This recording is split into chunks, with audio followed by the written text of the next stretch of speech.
मुख्यमंत्री कह रहे हैं कि राज्य में औरंगजेब की औलाद पैदा। देखिए, देवेंद्र फडणवीस साहब को ये नहीं पता है कि औरंगजेब की मज़ार का प्रोटेक्शन जो है वो केंद्र सरकार ने खुद ने किया है, और केंद्र सरकार के में बैठे हुए गृह मंत्री और पंत प्रधान इसके जिम्मेदार है। नेशनल इसको प्रोटेक्टेड मॉन्यूमेंट के तहत इसको प्रोटेक्ट किया गया है।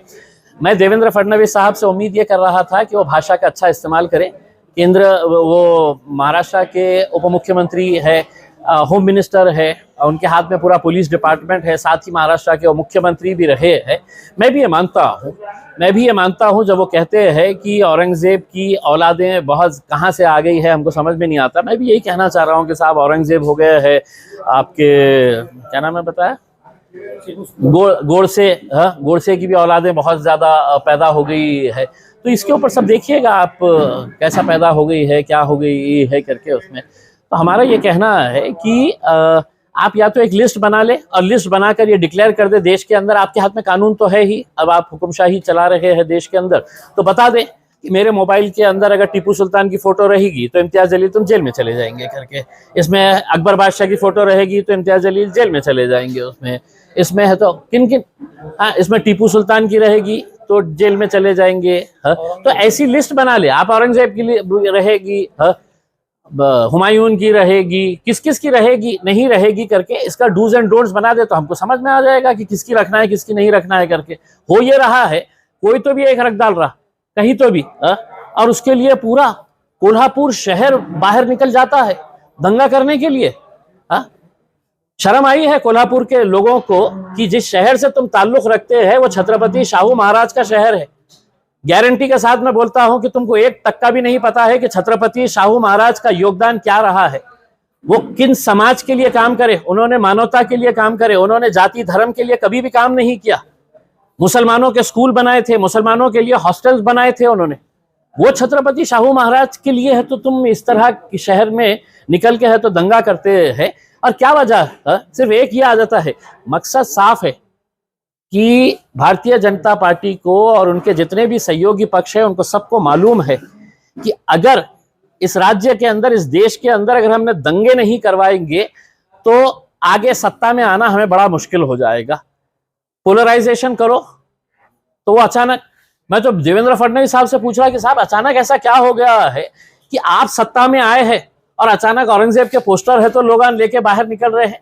75 सालों से मैंने नहीं देखा हूं, या आप मुझे बता दीजिएगा, गृह मंत्री है आप गृह मंत्री, आपको मैं चैलेंज करता हूं कि 2014 से पहले कितने केसेस इस देश के अंदर रजिस्टर हुए हैं कि कहीं पर आपने औरंगजेब की फोटो देख लिया है, किसी ने है तो कोई व्हाट्सएप के ऊपर रखा है, किसी ने अपने कोई सभा में निकाल लिया है करके। ये अचानक आप इसको बढ़ा करके कहीं ना कहीं जाति धर्म और मजहब के अंदर तेढ़ निर्माण करने का काम कर रहे हैं। 400 साल पहले 500 साल पहले क्या हुआ है इसका हमको नहीं पता है, हमको आगे 400 साल जाना है, और ये देश के हिंदू मुस्लिम सिख ईसाई दलित बहुजन सभी लोग साथ में मिलकर इस देश को आगे लेकर जाएंगे। लेकिन तुमको पड़ी है तो सिर्फ अपनी कुर्सी कैसे बचाना, और इसके लिए तुम लाशों का खेल भी खेल सकते हैं, ये मैं स्पष्ट तरीके से बोल रहा हूँ। उनका इस्तेमाल किया जा रहा है नाम का, किसका नहीं किया जा रहा है? मुस्लिम जो हुक्मरान है, कहाँ पे? इतिहास के जो हुक्मरान हैं जैसा टीपू सुल्तान हो गए, औरंगजेब हो गए, जितने भी। अरे टीपू सुल्तान की फोटो डॉक्टर बाबा साहब, ये देवेंद्र फडणवीस साहब को भी नहीं मालूम है। भारतीय जनता पार्टी के साथ दिक्कत ये है कि ये नेता तो बन जाते हैं लेकिन चूंकि दिमाग कम रहता है तो जितना उनको बोला जाता है उतना ही बोलते हैं। तो अब मेरे तरफ से ज्ञान लो जरा, भारतीय जनता पार्टी वालों, तुम लोग को संबोधित कर रहा हूं मैं, थोड़ा सा ज्ञान लो मेरी तरफ से कि डॉक्टर बाबा साहब अंबेडकर इस सदी के सबसे महान शख्स, उन्होंने जो ओरिजिनल संविधान बनाया है, संविधान लिखा है, उसको पार्लियामेंट की लाइब्रेरी के अंदर ऐसा ग्लास फ्रेम में रखा गया है।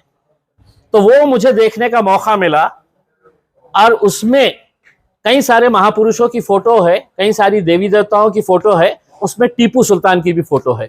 अब देवेंद्र फडणवीस साहब टीपू सुल्तान की तलवार ला लिए है, लेके जाइएगा, वो तलवार लेकर दिल्ली की तरफ कूच करिएगा, पार्लियामेंट की लाइब्रेरी के ऊपर हमला करिएगा, वहां पे वो कांच का वो फोड़िएगा, उसको फोड़ के है तो सीधा फाड़िएगा वो पेज जिसके ऊपर टीपू सुल्तान की फोटो है। कर सकेंगे? नहीं कर सकेंगे, तुम नहीं करेंगे। लेकिन तुम्हारा काम क्या है कि बेचारे जो सड़क के ऊपर मजदूरी कर रहा है, गरीब बच्चा है, बहुजन समाज से है, उसको भड़काओ और अपन है तो आलीशान बैठे रहो, आराम से बैठे रहो। अब तुमको मैं बोल रहा हूं, जाओ दिल्ली के अंदर जाके अगर है हिम्मत तो फाड़ के आओ वो ओरिजिनल बाबा साहब अम्बेडकर जी ने जो संविधान लिखे है उसके अंदर का वो पन्ना, जिसके अंदर टीपू सुल्तान की तस्वीर है उसमें। मगर उससे क्या दंगे बढ़ते ऐसा हो गया है, आप लोगों को इतनी एमआईएम से मोहब्बत हो गई है कि इस देश के अंदर जो भी अच्छा होता है वो भारतीय जनता पार्टी करती है, जो भी खराब होता है तो एमआईएम करती है उसके अंदर। तो आपने हमारे ऊपर बिल फाड़ने का वही ले लिया है, अब हमको कोई फर्क नहीं पड़ता है इसके अंदर। हो ये रहा है कि जहां पर भी कुछ भी गलत होता है ये एमआईएम से कार्य करता है। एमआईएम मैं राष्ट्रवादी के एक प्रवक्ता का सुन रहा था, उसको पूछ रहे थे कि ये दंगे क्यों बढ़े।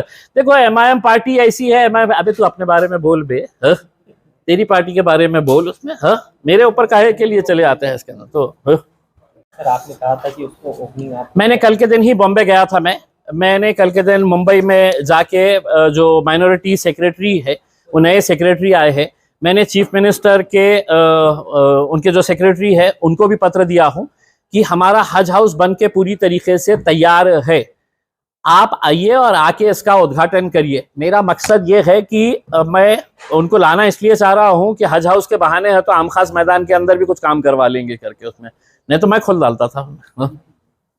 और अगर सर ये नहीं हुआ, अगर नहीं चाहिए तो फिर अभी तो बहुत सारे आगे मार्केट के अंदर मैं खोलने वाला हूँ करके, जाओ खुल डालो।